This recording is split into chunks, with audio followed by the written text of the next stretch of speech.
Alors, bienvenue à cette vidéo sur le cercle trigonométrique et comment trouver les coordonnées d'un point sur le cercle trigonométrique à partir d'un angle en radian.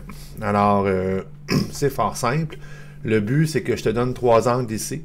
Et le but, c'est de trouver, dans le fond, la bonne coordonnée sur le point. Alors, il faut comprendre que le cercle trigonométrique, c'est un cercle qui est centré à l'origine, de rayon 1. Donc, on a différentes coordonnées reliées à différents angles. Ça, je l'ai expliqué en classe. On sait que on est capable de faire le transfert de degrés en radian et en tour, parce qu'on sait dans le fond que 2π radian, c'est égal à 360 degrés, qui est égal à 1 tour.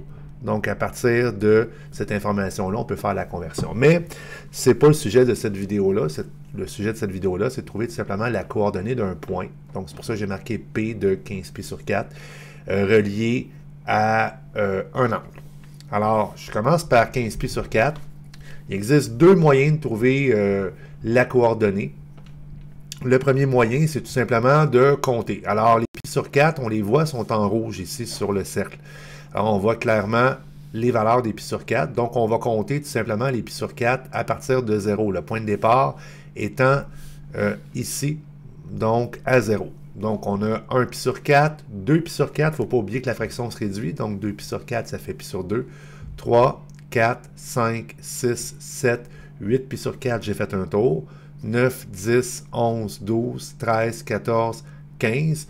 Donc, on a trouvé la coordonnée qui est à 7π sur 4, qui est l'équivalent. Donc, la coordonnée va être tout simplement racine de 2 sur 2, virgule, moins racine de 2 sur 2. Si on l'avait fait autrement, en fait, si on l'avait fait autrement, on aurait pu le faire plus rapidement en disant, OK, 15π sur 4, c'est quoi un tour dans 15π sur 4? Ben, j'aurais pu dire qu'un tour, c'est la même chose que 8π sur 4. Donc, en sachant cette information-là, en la connaissant, ben, je peux faire tout simplement mon numérateur qui est 15 divisé par le numérateur d'un tour pour savoir, dans le fond, je suis où. Parce qu'il ne faut pas oublier que 4π sur 4, c'est pas un tour, c'est un demi-tour. C'est pour ça que je ne fais pas diviser par 4, mais que je divise plutôt par 8. Pour avoir l'équivalent d'un vrai tour et non pas d'un demi-tour. Donc, 15 divisé par 8, ben, ça ne rentre pas. Ça rentre une fois. 1 fois 8 va me donner 8. Je soustrais. J'ai un reste qui est 7. Donc, le reste va se trouver à être le numérateur de la position d'où je vais aller, donc 7π. Et on était toujours en π sur 4, donc 7π sur 4. Alors, ça me permet de savoir que j'ai trouvé le point qui était à 7π sur 4, qui est l'équivalent. Et la coordonnée, ben le point, j'ai dit l'angle plutôt, à 7π sur 4. Et la coordonnée est effectivement racine de 2 sur 2, virgule moins racine de 2 sur 2. Si je vais maintenant à partir de moins 29π sur 3, donc j'ai toujours le choix de tourner, mais de tourner à l'envers. Les π sur 3 ici sont en bleu, mais il y en a aussi des π sur 6. Alors je pourrais compter en disant moins 1π, moins 2, moins 3, moins 4, moins 5, moins 6, parce que j'ai fait un tour. Moins 12, 2 tours, moins 18, 3 tours, moins 24, 4 tours, moins 25, il faut faire attention, moins 26, moins 27, moins 28, moins 29. Donc, j'arrive ici à π sur 3. Donc, l'équivalent, dans le fond, c'est π sur 3. Et à π sur 3, la coordonnée, elle est de 1/2, virgule, racine de 3 sur 2. Donc, je peux tourner, mais ce n'est pas toujours l'idéal. Alors, si je le fais avec le principe de la division de tantôt, ben, je sais que je suis en π sur 3, donc 1 tour, c'est égal à 6π sur 3. Alors, je vais me servir de mon numérateur.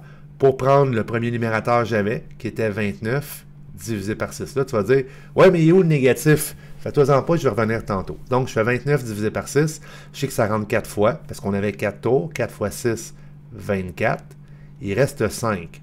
Donc, j'arrive, en fait, avec mon reste qui est super important, qui va se trouver à être 5π sur 3. Là, il faut faire attention. 5π sur 3, c'est ici. Mais on a dit tantôt que la solution, c'était à π sur 3. Pourquoi? Parce qu'il y a un axe de symétrie. Avec les angles qui sont négatifs, je vais te le montrer, l'axe de symétrie, il se trouve à être ici.